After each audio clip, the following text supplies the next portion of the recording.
Bismillahirrahmanirrahim. Assalamualaikum warahmatullahi wabarakatuh.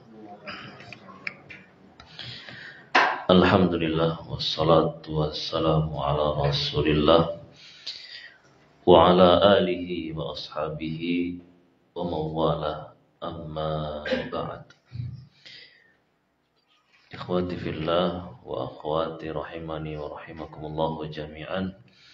Alhamdulillah kita bisa berkumpul kembali di majelis ilmu yang mulia ini, yang mudah-mudahan majelis ilmu yang kita hadiri itu adalah sebab yang memudahkan kita menuju surganya Allah Azza wa Jalla. Kemudian alhamdulillah kajian kita pada kitab Bahjatu Qulubil Abrar sampai hadis ke-15 ya. Sampai hadis ke-15. Kata beliau Asy-Syaikh As-Sa'di rahimahullah taala, An Aisyah radhiyallahu anha, dari Aisyah radhiyallahu anha, annan nabiyya sallallahu alaihi wasallam qala, bahwasanya Nabi sallallahu alaihi wasallam bersabda, anzilun nasa manazilahum. Singkat hadisnya, rawahu Abu Dawud. Anzilu, posisikan, ya, posisikan.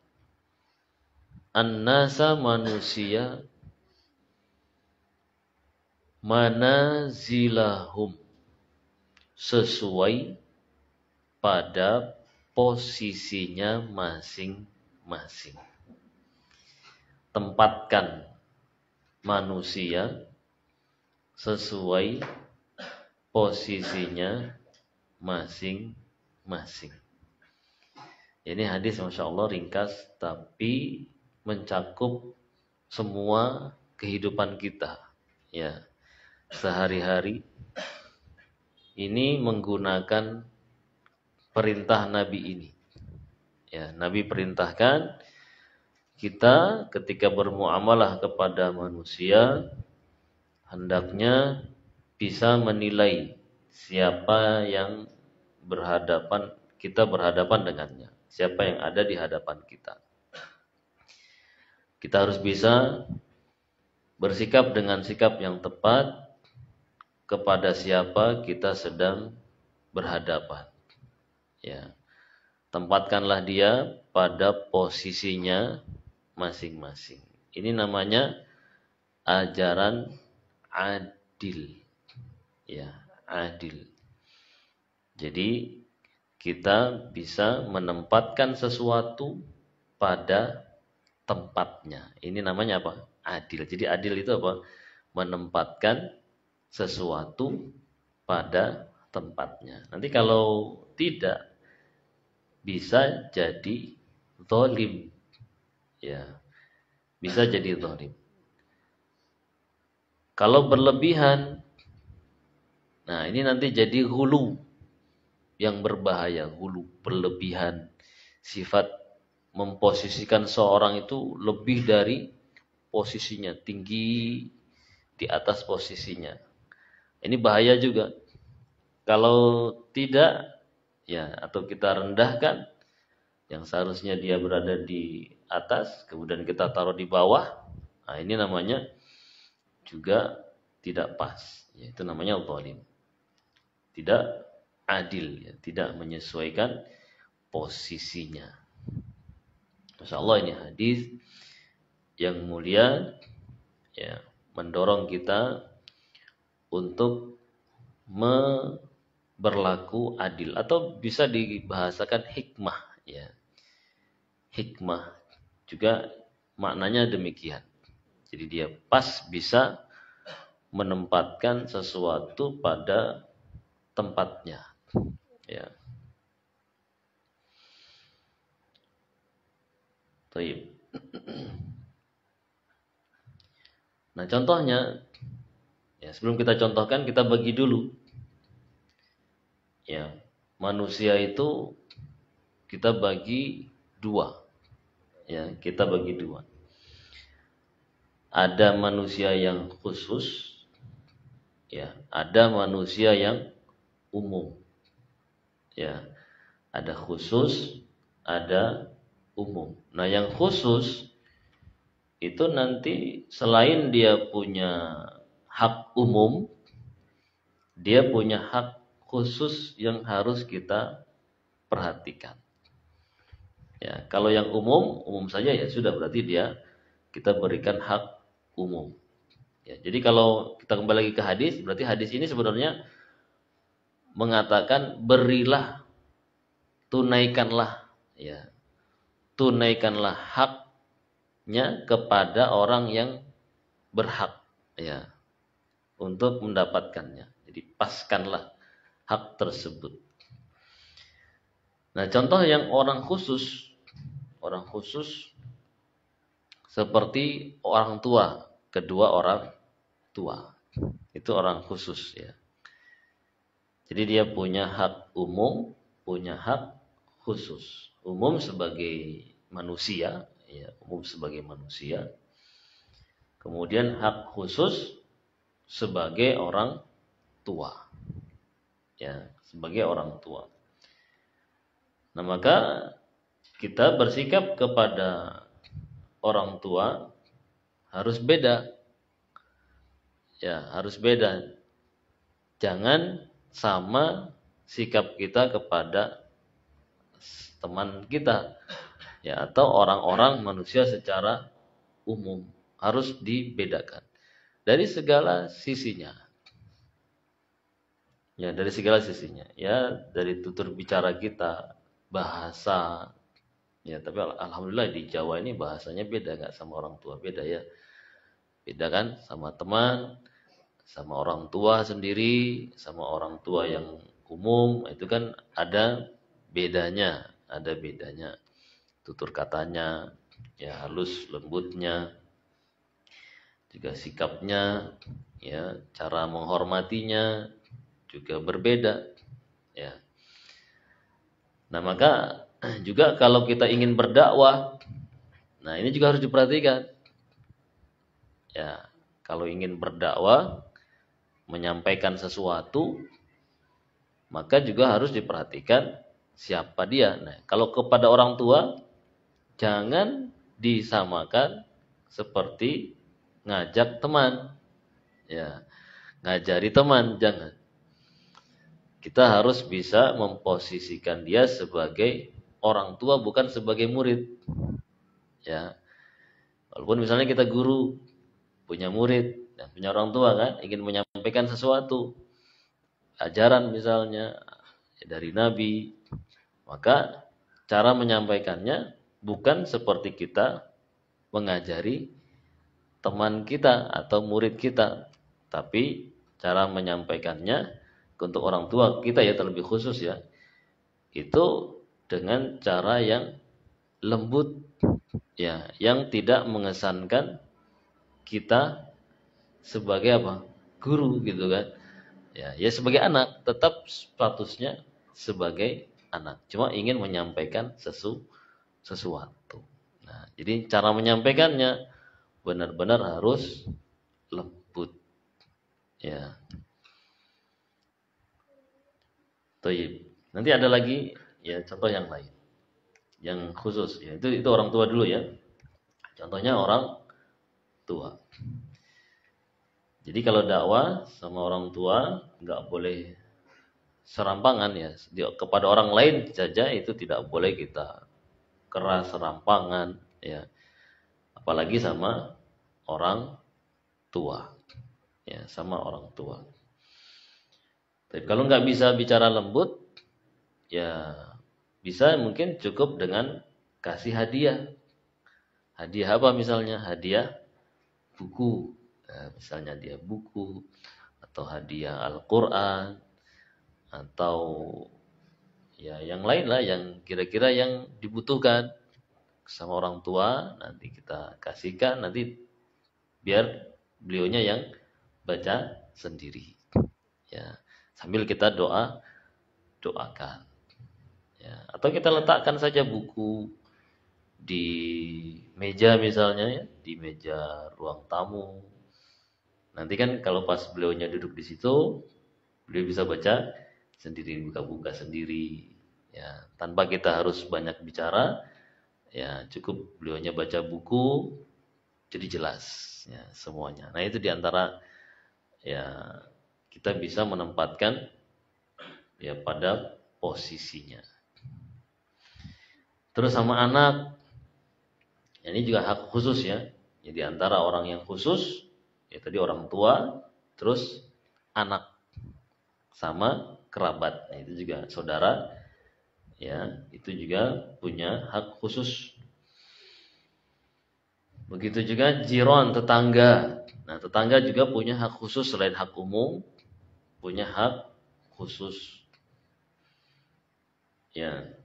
Terus contoh lain yang punya hak khusus itu teman-teman dekat kita ya, teman-teman kita. Terus contoh lain yang punya hak khusus itu guru-guru kita. Ya, itu selain hak umum, dia punya hak khusus. Ya.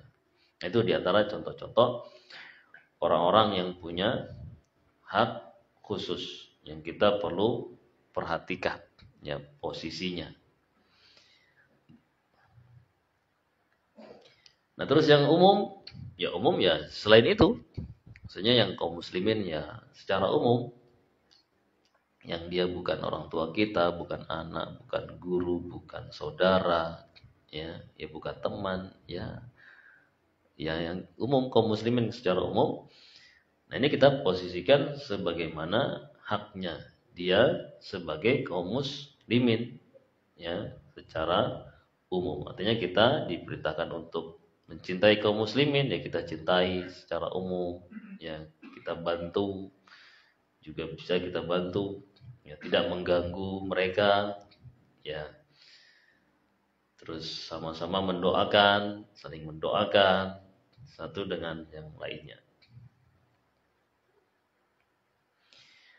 Nah, terus di antara bentuk kita menempatkan posisi pada tempatnya itu kita sama orang yang lebih dewasa. Ya. Atau yang lebih dewasa sama anak kecil. Ya. Posisinya gimana? Kalau kita sama yang lebih dewasa harus ada tambahan apa? Bentuk hormatnya. Ya, kalau sama anak kecil dari yang besar ke yang kecil itu ada rasa sayangnya. Ya, rasa sayangnya. Jadi kita kalau sama yang lebih dewasa kita hormati, sama yang lebih kecil kita sayangi. Ya, kita sayangi. Baik. Terus sama istri, tadi kan sama orang tua, ya, sama istri sama suami. Ya, posisikan dia sebagai istri, posisikan dia sebagai suami. Ya. Jangan keliru memposisikannya. Ya, jangan suaminya kayak teman ya, kayak teman. Ya, suaminya yang malah diatur misalnya. Ya. Harusnya suaminya dihormati, ditaati. Ini sebaliknya malah diatur-atur, dimarahi. Ya, ini kan namanya enggak menempatkan posisinya. Nah, ya. Atau suami memposisikan istrinya ya bukan sebagai istri, ya sebagai kepala keluarga misalnya. Nah, ini namanya berlebihan, enggak pas. Ya. Dia yang tunduk sama istrinya, ya. Atau dia enggak menyayangi istrinya, yang harusnya namanya istri disayang, disayangi, ya ya berlemah lembut kepadanya, ya nggak kasar, samanya ya menghindari KDRT. Apa KDRT? Kekerasan dalam rumah tangga, ya dan seterusnya. Nah, itu namanya kita memposisikan orang pada posisinya. Sama pemimpin, nah ini kita kembali kepada pemimpin. Ya kita harus posisikan mereka sebagai pemimpin. Ya, sama pemerintah, posisikannya sebagai pemerintah. Ya, bicaranya ya dengan baik, ya. Walaupun mungkin punya kesalahan kan setiap manusia, tapi tetap kita kalau mau menyampaikan, sampaikanlah dengan baik. Pernah dengar kan kisahnya Nabi Musa? Nabi Musa ketika itu mau menyampaikan sesuatu kepada pemimpinnya kan ketika itu. Maksudnya yang menguasai ketika itu siapa? Fir'aun kan penguasanya, penguasa daerahnya. Yang jelas itu kezaliman yang besar ya pada Fir'aun. Ya. Tapi gimana Allah mengajari Nabi Musa untuk bicara kepada Fir'aun. Nah, itu diabadikan caranya. Allah mengatakan idhaba ila Fir'aun innahu tagha. Wahai Musa sama Harun, kalian pergilah ke Fir'aun. Kenapa? Karena dia sudah melampaui batas. Dia sudah berlaku zalim. Faqula lahu qawlan layyina. Tapi ucapkanlah kalian berdua kepadanya ucapan yang layyina, yang lembut. Dijelaskan di situ, wahai Musa sama Harun, nanti kalau bicara sama Fir'aun pakai ucapan yang lembut. Ya, enggak usah kasar-kasar. Kenapa? Pakai ucapan yang lembut. La'allahu yatadzakkaru aw yakhsha. Supaya dia bisa jadi dia bisa mengambil pelajaran atau dia merasa takut kepada Allah. Artinya supaya berhasil. Ya. Ya, dijalankan oleh Nabi Musa dan Harun ya, walaupun hasilnya memang Allah takdirkan Firaun itu ya artinya dia keras ya, tidak bisa menerima peringatan. Ya, ya sudah, tapi kan yang jelas usahanya sudah dijalankan. Ya, dengan baik. Nah, itu. Jadi kalau mau bicara sama pemimpin, sama pemerintah, bicaralah dengan baik. Ya, nggak usah pakai demo-demo, nggak usah pakai ya mencela-mencela. Ya, kalau memang ada sesuatu yang harus diluruskan, disampaikan, sampaikan dengan baik. Nah, itu namanya Muslim. Posisikan mereka. Mereka itu sekarang apa? Ya, pemimpin kita. Ya, posisikan. Jadi jangan pemimpin itu udah nggak dianggap ya. Oh, dia bukan pemimpin. Nah, ini kan namanya tidak memposisikan pada posisinya. Nah, makanya akidah Ahlussunnah sama pemimpin itu ya benar-benar dia memposisikan pada posisinya. Ya, masih harus ditaati, tidak boleh sebarkan aibnya. Ya, benar-benar kita menghargainya sebagai seorang pemimpin. Nah, itu kepada pemimpin. Terus sama ulama, ya sama gitu juga. Ulama, guru-guru kita ini jangan disamakan ya seperti yang lain, ya seperti yang lain. Ya, kita harus menghormatinya, ya menampakkan kita itu butuh belajar kepadanya, terus banyak mendoakannya, ya dan seterusnya, ya. Jadi kita bisa menempatkan pada tempatnya. Nah, terus sama anak kecil kembali lagi, ya sama anak kecil gimana? Kalau kita bicara sama mereka, bicaranya juga dengan lembut, ya sama anak kecil dengan lembut, terus ngasih motivasi terus kepadanya. Ya, kalau sudah waktunya disuruh sholat, udah umur 7 tahun ya, 7 tahun suruh sholat ya suruh dengan baik. Ya, nanti kalau sudah 10 tahun ya mungkin bisa dikerasi dikit ya, dikasih pukulan ya yang membuat dia tahu bahwasanya ini adalah serius ya, perkara yang harus diperhatikan, yaitu perkara sholat ya. Nah, seperti itulah yang namanya memposisikan ya seseorang pada posisinya. Nah, terus beliau juga contohkan lagi di sini, saya dicontohkan. Begitu juga seperti misalnya ketika memilih ya, apa namanya? Memilih seseorang ya untuk melaksanakan tugas ya. Harus pas. Jangan sembarang sembarang milih ya. Lihat tugasnya apa? Cocok nggak ya sama dia. Nah, kalau cocok ya dikasihkan. Kalau tidak ya tidak. Contoh misalnya mau cari imam, ya, cari imam sholat. Jangan asal apa? Asal dorong gitu kan. Yang penting mah mau. Nah, ini jangan yang penting mau. Ya, diposisikan itu posisi yang memang harus pas ya orangnya. Jadi cari yang pas orangnya. Jangan yang penting mau ya. Terus sudah ya. Nah, ini kita diajari betul-betul ya, biar nanti semuanya berjalan dengan baik ya. Terus juga contoh lain beliau contohkan di sini pas kita mau sedekah. Nah, contoh lain, kita mau sedekah atau mau ngasih hadiah, itu juga lihat orang yang mau kita kasih. Ya, lihat orang yang kita kasih. Kebutuhannya seberapa, kemampuan kita seberapa. Ya, kita lihat orangnya. Kalau misalnya kayak saudara ya, sama saudara yang butuh itu kalau kita ngasih kira-kira ngasihnya berapa?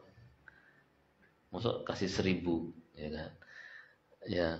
Kalau sama orang lain mungkin ya sama yang lewat, biasa lewat di pasar. Ya kalau sih 1.000 pun nggak ada masalah, malah senang kan dia.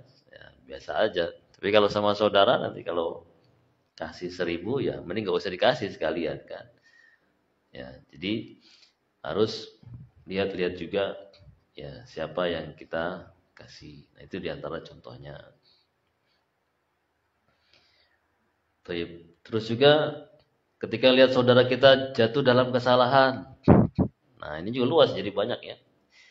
Kalau kita lihat saudara kita jatuh dalam kesalahan atau kekurangan, nah ini gimana sikapnya?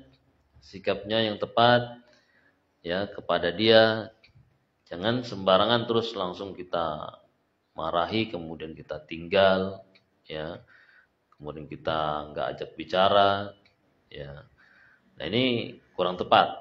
Ya, artinya orang yang jatuh ke dalam kesalahan itu butuh bimbingan, butuh teman ya untuk menguatkan, kan dia lagi lemah ya, lagi lemah imannya, butuh dikuatkan. Atau kalau memang kelihatannya butuh dikasih hukuman, ya dikasih hukuman. Ya, kalau memang butuh dikasih hukuman, dikasih hukuman. Atau kalau dia pelanggarannya besar lagi sampai harus diberi hukuman had namanya, misal kayak mencuri. Mencuri harus dipotong tangannya gimana? Ya, ya harus dipotong, dijalankan. Ya. Tapi ingat ya, itu berlaku kalau di pemerintah yang menjalankan hukum Islam ya, tapi kalau misalnya enggak ya enggak bisa kita jalankan sendiri ya untuk menegakkan hukum had, kita enggak bisa menjalankannya sendiri. Baik, itu ya bentuk-bentuk seseorang itu memposisikan manusia pada posisinya masing-masing. Nah, ini ya banyak yang belum bisa. Ya, banyak yang belum bisa. Kalau seandainya ini semuanya bisa, ya insya Allah dunia ini aman, ya, aman, semuanya merasa pas pada posisinya. Nah, mungkin sebagai peringatan tambahan dari kita, juga seseorang itu jangan sampai memposisikannya berlebihan, ya, selain dari posisinya. Yang biasa dibuat lebih posisinya itu seperti para ulama, ya. Nah, ini kalau dia hulu kepada orang-orang soleh, ya ini bahaya malah, ya. Dia tidak memposisikan pada posisinya sebagai orang soleh, sebagai manusia, tapi lebih dari itu. Diposisikan sebagai nabi, malah lebih dari nabi. Ya, diposisikan sebagai penguasa alam misalnya. Ya, ini namanya ya lebih dari yang sebenarnya. Ya, dan ini diantara sebab, ya, sebab seseorang jatuhnya kesyirikan, terjadinya kesyirikan itu karena seseorang itu hulu kepada orang soleh, ya, baik di masa hidupnya maupun setelah matinya, ya, maupun setelah matinya. Di masa hidupnya dia jadikan dia penentu hukum, ya, penentu hukum. Pokoknya apa kata guru saya itulah yang benar semuanya, nggak ada salahnya, ya, diikuti tanpa dalil pun diikuti, tanpa dasar diikuti. Ini namanya memposisikan orang soleh itu jadi siapa? Jadi nabi, ya, atau malah jadi Allah, penguasa, penentu hukum, ya. Nanti setelah mati dijadikan apa? Dijadikan perantara untuk menyampaikan doa. Nah, ini kan lebih namanya posisi orang sudah mati. Posisinya gimana sih orang yang sudah mati? Ya sudah nggak bisa apa-apa kan? Ya, posisikan dia sebagai seorang yang sudah mati, butuh kepada doa kita. Ya, bukan orang yang ditugasi menyampaikan doa. Ini namanya salah menempatkan. Ya, salah menempatkan posisinya. Nah, ini Masya Allah. Jadi kalau kita masukkan hadis ini ke semua lini kehidupan kita, ya masuk semuanya. Ya, anzilun nas manazilahum. Hadis yang ringkas, tapi cakupannya Masya Allah begitu luas, ya, begitu luas. Tapi mungkin sebelum kita lanjut hadis satu lagi, ada yang ditanyakan? Gak ada? Tapi satu lagi, dikit lagi ya. Satu lagi, hadis ke-16. Kata beliau an Abi Sirmata radhiyallahu anhu annahu qala qala Rasulullah sallallahu alaihi wasallam,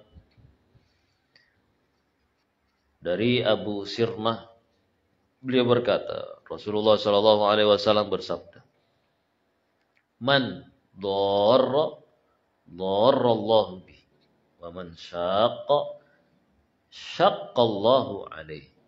Ya. Siapa yang memberikan bahaya, ya, maka Allah akan berikan bahaya kepadanya. Siapa yang membuat sulit, maka Allah akan sulitkan urusannya. Ya. Ini Masya Allah juga hadis ini, ya, hadis yang mulia, yang mengajarkan kita kepada dua perkara. Ya, kita simpulkan di sini kata Syekh Sa'di ada dua poin inti di sini. Yang pertama, hadis ini mengajarkan bahwasanya balasan itu sesuai perbuatan. Ya, balasan itu sesuai perbuatan. Yang jelas tadi ya, siapa yang memberikan bahaya dia akan dapat bahayanya juga. Siapa yang menyulitkan dia akan sulit. Ya, berarti sebaliknya, siapa yang memudahkan dia akan dimudahkan urusannya. Ya. Makanya enak kalau jadi orang yang mudah urusannya, ya. Dimudahkan segalanya, Ya. Terus yang kedua, poin yang kedua, berarti di sini kita dilarang. Ya. Poin yang kedua adalah larangan dari memberikan bahaya atau melakukan seperbuatan yang berbahaya baik untuk kita ataupun untuk orang lain. Ya. Juga larangan untuk menyulitkan, mempersulit urusan orang lain. Ya. Jadi di sini masya Allah ada dua poin yang penting, ya, 2 poin yang penting, yaitu yang pertama balasan itu sesuai perbuatan, itu yang harus kita yakini. Kemudian yang kedua, kita dilarang melakukan perbuatan yang berbahaya dan juga membahayakan orang lain. Ya. Nah, membahayakan itu bisa jadi ya kita tahan maslahat, ya, kebaikan dari orang lain kita tahan, itu namanya membahayakan juga. Atau malah dia memang langsung memberikan sesuatu yang menyakitkan, ya, kepada orang lain, baik juga kepada dirinya sendiri. Ya banyak contoh-contohnya. Berarti di sini juga mencakup semua larangan Allah, ya. Semua larangan Allah itu kan mengajak kepada agar kita tidak membuat orang lain atau diri kita sulit, ya kan? Tersakiti, ya, dan seterusnya. Nah, jadi kalau mau dirinci, ya rinciannya adalah berarti semua larangan Allah di situ masuk. Ya, kalau mau dirinci ya nggak boleh menipu, ya. Kalau ketika jual beli nggak boleh bohong ketika bicara, itu namanya memberikan bahaya juga kan, memberikan bahaya kepada orang lain dan juga untuk diri kita, atau membuat orang lain sakit, ya, jatuh, ya, nggak boleh membunuh, nggak boleh mencuri, ya, nggak boleh berzina, ya semuanya itu, semua larangan Allah masuk dalam larangan ini, ya, larangan ini. Jadi memang agama itu, Islam ini mengajak kepada agar kita dapat maslahat, ya, dan agar kita jauh dari madorot, bahaya. Ini kaidah umumnya. Jadi agama Islam itu mengajarkan agar kita bisa mendapatkan maslahat, manfaat, begitu juga orang lain, dan agar kita tidak dapat bahaya untuk kita dan juga orang lain. Nah, itu kesimpulannya.